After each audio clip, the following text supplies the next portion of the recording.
I had pretty normal upbringing. Jack the lad, nothing ever bothered me.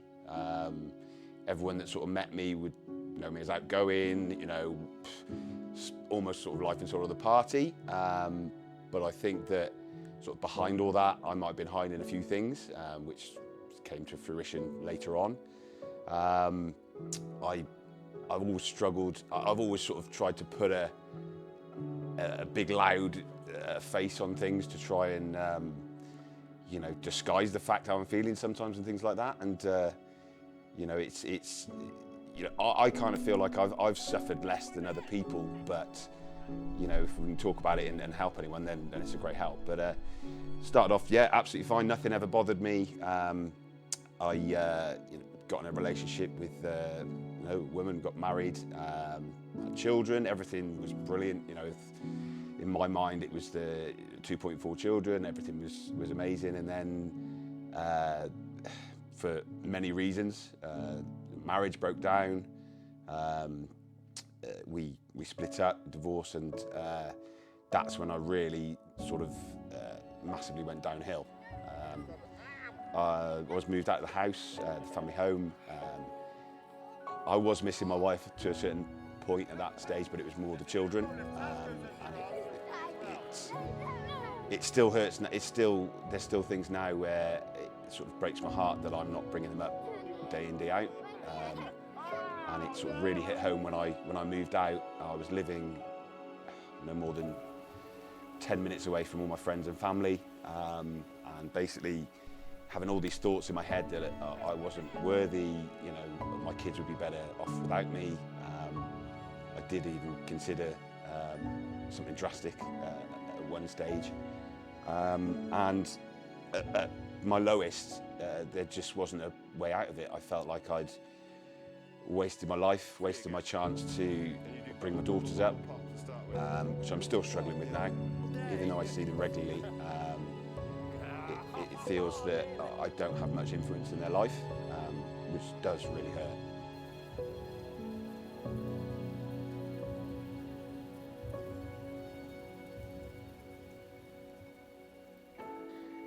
The only thing that sort of saved me, I guess, at that time was my dog. Coming home to see a friendly face every day did pick me up and things like this. And I think animals are very, very clever in sort of picking up when you're down, when you're really struggling.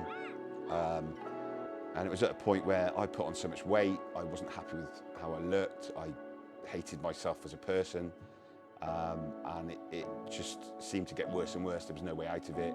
I was in a job where I wasn't earning a lot of money. I couldn't, when I did have my kids, I couldn't afford to take them out and do things, and it just seemed everything was getting on top of each other, and affecting me, in one way or another. And it's only, I've played rugby all my life, but it's only when I sort of met Dom and a few of the other lads that sort of had this, idea of setting up this sevens team that it really kicked me into shape. And I sort of jokingly call it my pre-midlife crisis. But I was looking at the sort of roster of players that were sort of signing up to us, and they were, really high quality of play, national leagues, Division 1, that sort of thing. And I was very aware that I was going to be one of the oldest, so that sort of kicked me into shape. I went from 19 stone down to 16 and a half, and it was just kind of the sevens that pushed me, and sort of that was the end goal of, I need to get myself fit. But the great thing that came with that is the endorphins from working out. I then realised that, it's such a great way of starting the day, going to the gym, clearing your head, and it's sort of, it sounds cliche, but Dodgers did actually sort of save me. I hate to think where I'd be or wouldn't be without it, because it really focused me and just sort of pushed me towards that goal. The great thing about Dodgers is it's not just a rugby club. Like, everyone has either experienced mental health issues themselves or sort of knows someone that has.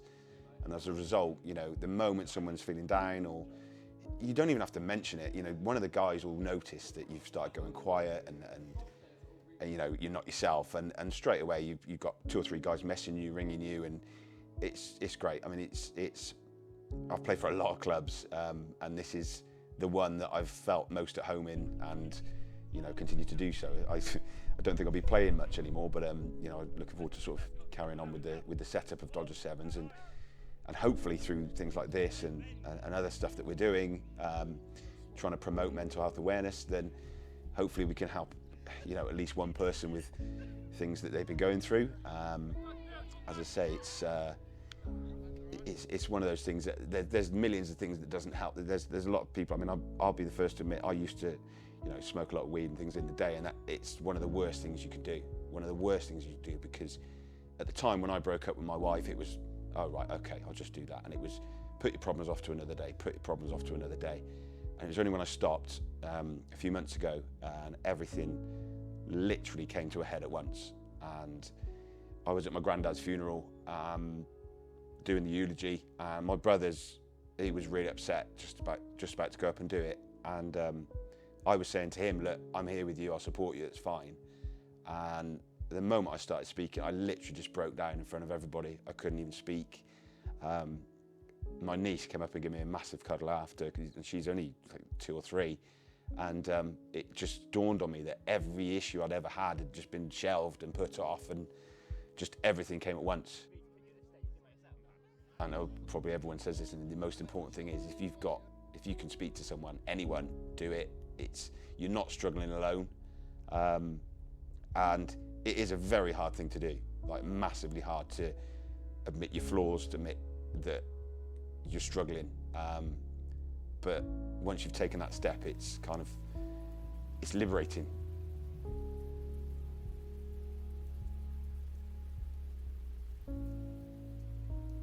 If you don't talk about it, no one will know the issue. They can't help. You can't unburden yourself.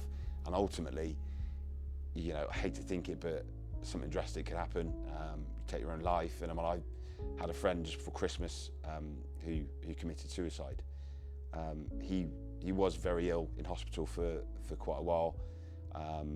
It turned out that they'd messed up the operation, and he couldn't have kids.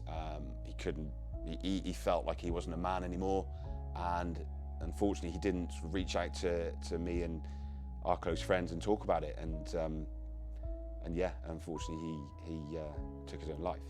This was sort of another wake-up call of how many people suffer with issues, and you could, we always say the old adage, if someone's got a broken leg, you can see the cast. If someone's got a cut on the head, you can see that. If someone's struggling inside, you'll never see it, and unless you're sort of trained in knowing the signs, seeing the signs, or know that person that well that you know something is off, it's such a difficult thing to see.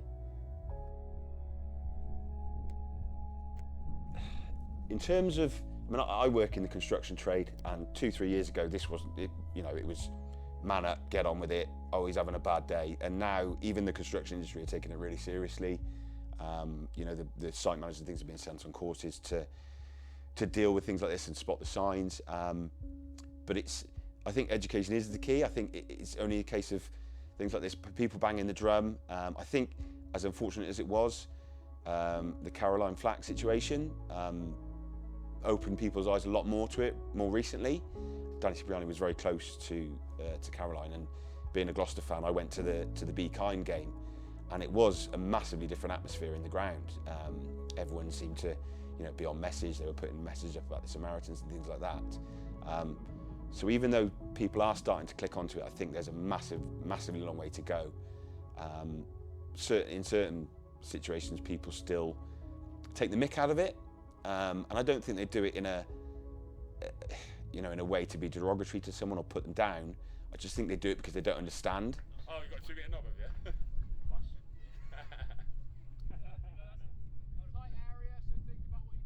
People that have never experienced it, that's kind of what they think. Depression it's not an illness, it's this sort of thing, but it can have massive effects on someone's life. Every club, from grassroots all the way up to professional Premiership, should have a mental health ambassador.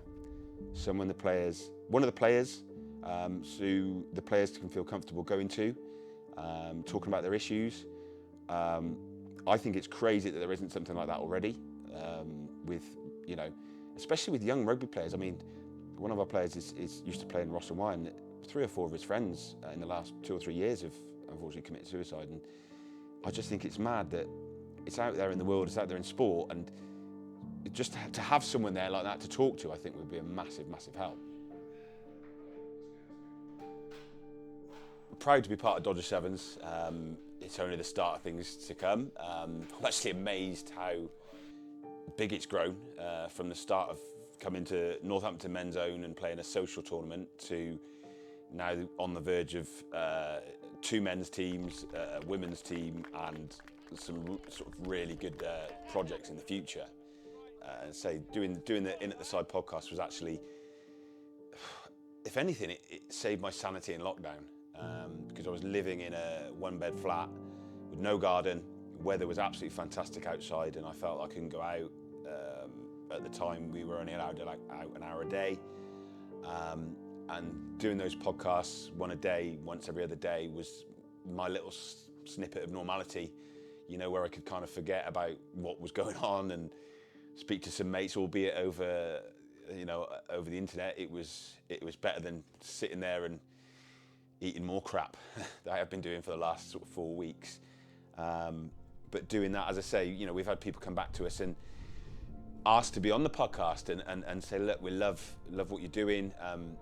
You know, can we come on? And I would have been petrified if I was looking through the program and I thought, Dom Hardman. Wow, my God. you know, we've had some really big names on there, which has been a massive boost to all of us. You know, to not only get the big names on there and be absolutely starstruck with some of the people we've spoken to, but to have the feedback from people that we generally don't know, you know, saying, like, signing up, following the podcast, and actually commenting on which ones are their favourites and things like that. It's been a great help, I think, to everyone involved, and hopefully that can continue. But the thing with, and I'll just reiterate what I said, I'm really proud of Dodgers. It's not my brainchild, but I'm glad that I was there from the start. Yeah, it's, you know, long may it continue. It's fantastic.